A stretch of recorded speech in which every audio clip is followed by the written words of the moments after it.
I think being Catholic is just a much more secure place for your spirituality to be, as it should be, if it is that church holding the fullness of truth. But too often we get caught up in personalities. And, I love some of the personalities in the church. Mother Teresa, what's not to love? John Paul II.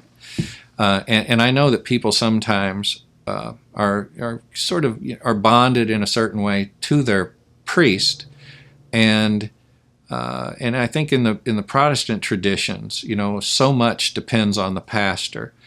So much of it is does he give good sermons? Really exciting sermons. And the sermon, the service might be an hour, and the sermon might be 30 or 40 minutes of that.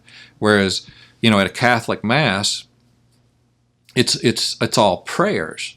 Now there is a homily, a short sermon that typically is 7 or 8 minutes. Let me give you an example of why it's bad thinking too much, putting too much in that personal boat.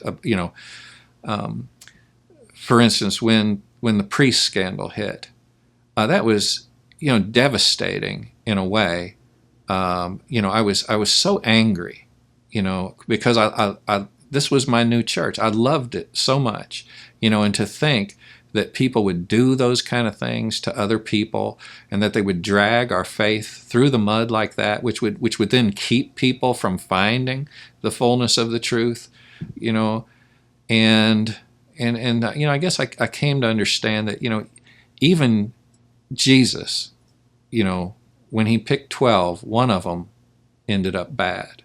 And I don't think we should expect that we're going to do much better than Jesus.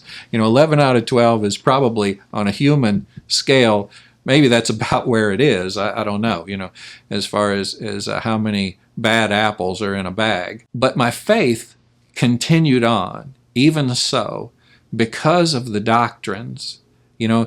People sometimes think, doctrine's kind of a cold-sounding word or something, but those doctrines, those teachings are what have been passed on to us from apostolic times, from Jesus himself.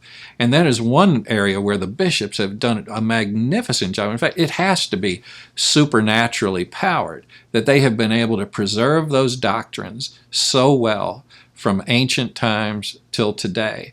And we can hold on to those doctrines no matter what sinners are doing. There's always going to be sinners in the church, and we're all sinners.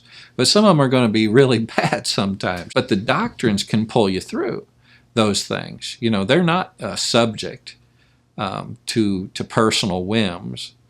So I'm grateful, and I try to keep my faith like that when I'm in Mass, it's not, the personality of the priest really doesn't matter to me during the Mass. I'm focused on the prayers of the Mass and on what's going on here, that the Holy Spirit's about to change bread and wine into the body and blood of Christ, that we have his precious blood. We have his body, blood, soul, and divinity at every Mass. So, and it doesn't matter which priest says that Mass. It can be one who's super gifted. It can be one who's hardly gifted. It doesn't matter. So I think that's a great strength of Catholicism.